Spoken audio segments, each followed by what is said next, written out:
distance. Just look at it. Even today, the space between the cities on the island continent is vast. Early in the 20th century, Australians weren't just isolated from the rest of the world, they were isolated from each other.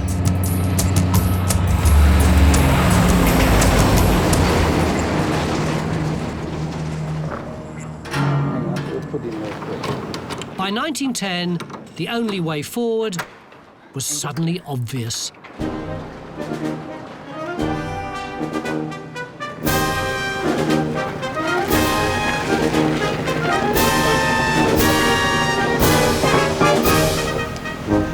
Almost exactly 100 years ago, the first successful flight by an Australian in Australia took place in a plane almost identical to this, and we're going to try and recreate that moment.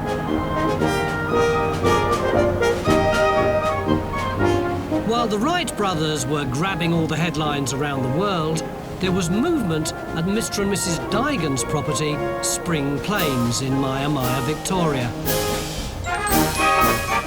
Their two sons, John and Reggie, were tinkering with a contraption they'd more or less copied from a postcard.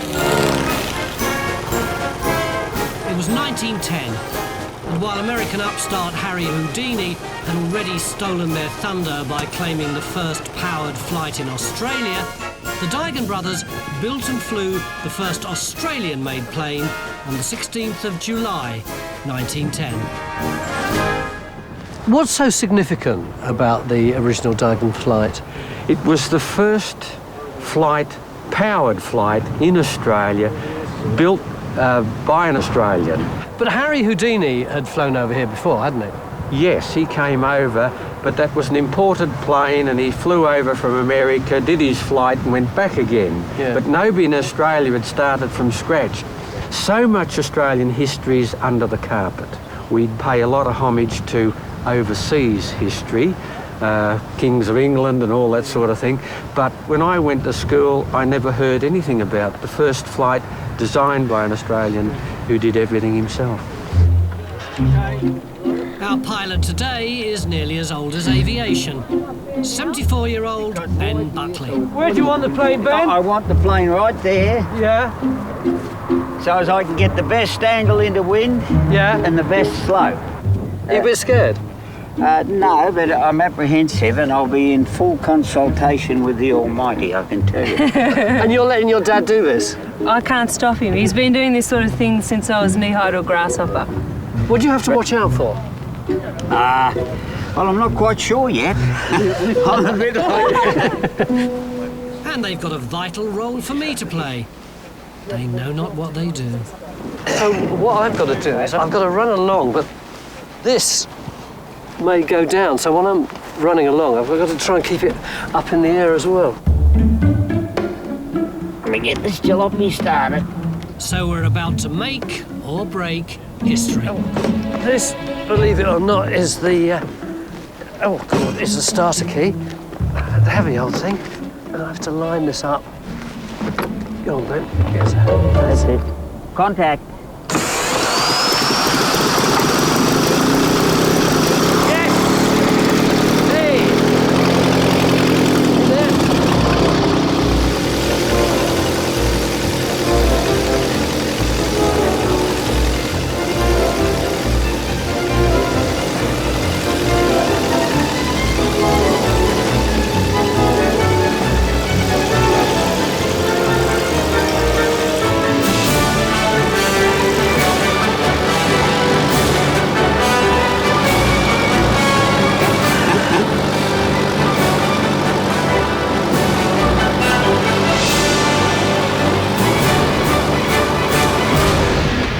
Whoops. Houston, we have a problem. Whoa, whoa, whoa, whoa! Whoa, whoa, whoa!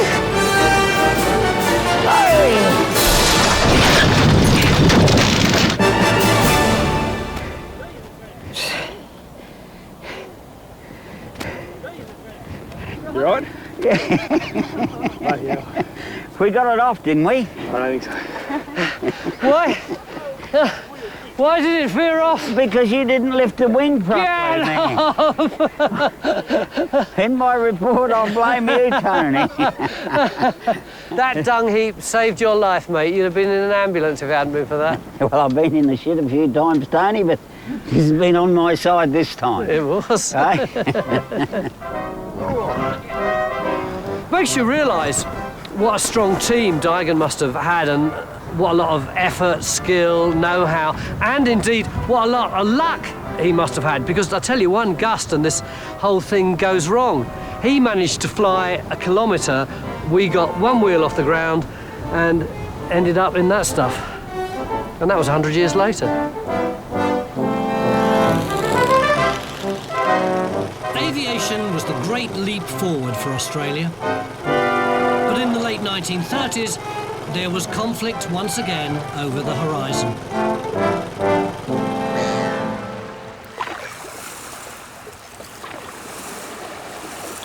On September the 3rd, 1939, Australia heeded the call from Mother England.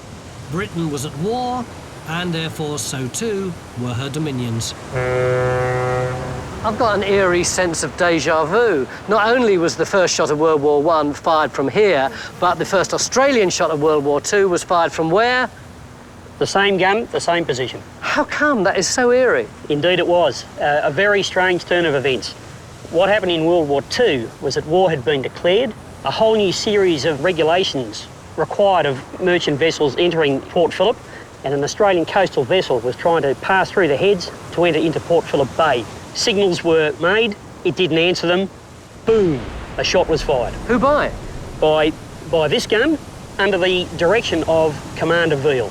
Commander Veal, the same bloke who'd given the order all those years previously when the shot was fired in the First World War. Indeed.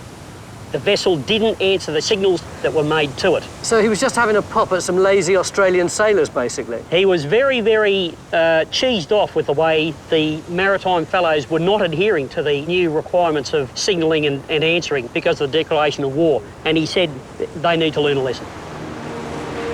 And for the next 2.5 years, it was the only shot fired in anger on Australian soil.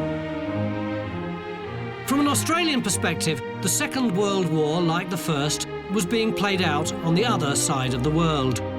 Australians were there in numbers, in Libya, Greece, Crete, Syria and Lebanon, all in defence of Mum.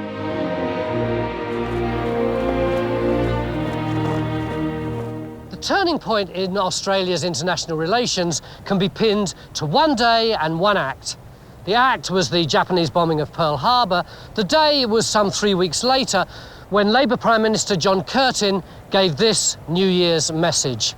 Without inhibitions of any kind, he said, "I make it clear that Australia looks to America, free of any pangs as to the traditional links and kinship with the United Kingdom."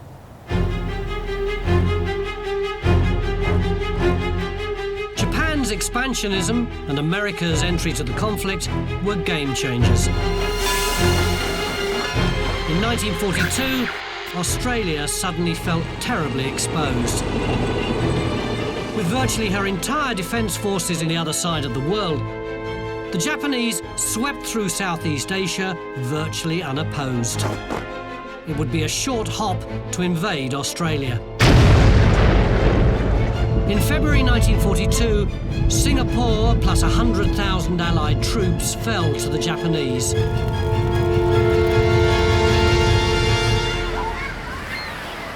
The shockwaves were felt from Broome to Bondi Beach.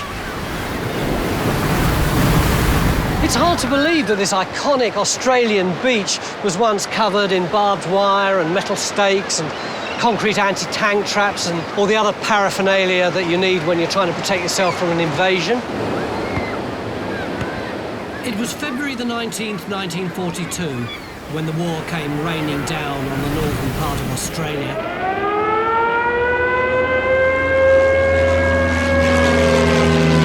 The attack came from the air. The first town to be hit was Darwin. In fact, more bombs were dropped on Darwin than on Pearl Harbor.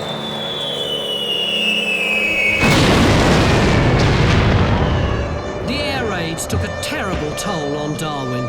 10% of its population perished. But that was just the start. Then it was the turn of Broome, of Wyndham, of Derby in Western Australia, Townsville in Queensland. The Japanese seemed like an irresistible force. As if to prove they could attack anywhere at any time, a Japanese submarine even snuck into Sydney Harbour and torpedoed a ferry.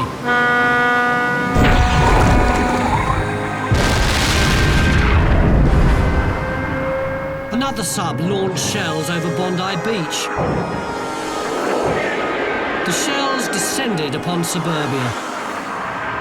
It was a blow to the heart of Australia. The enemy was no longer out there. It was right here. The physical damage was minimal, but the Australian psyche was rattled to the core. And it was Uncle Sam, not Mother England, who came to her aid. When the Americans finally defeated Japan in August 1945, peace returned to Australia. But the compass had shifted.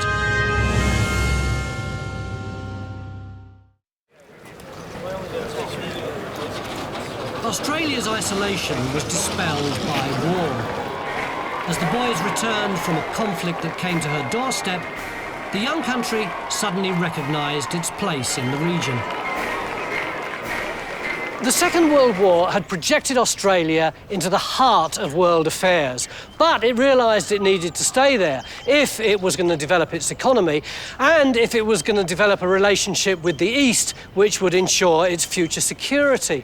And the one man who did more than any other to bring this about was called Herbert Evatt. Eventually, he became President of the United Nations, which was an honour previous generations of Australians would have found absolutely inconceivable. Herbert Doc Evatt was one of the architects of an ideal that became the United Nations.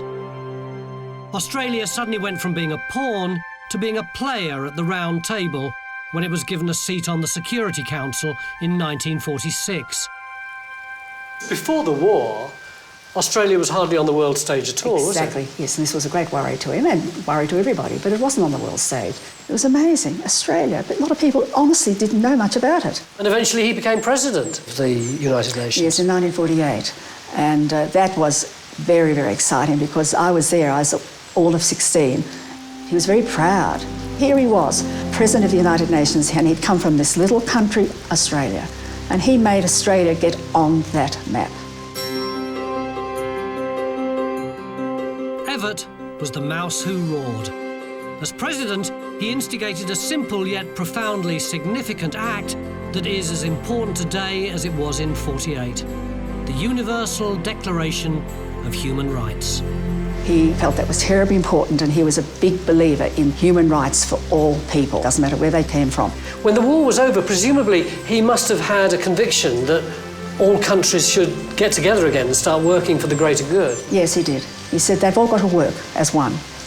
Really must. That was very, very important. You've got to discuss things. You've got to work it out. Yes, he was a great believer in that.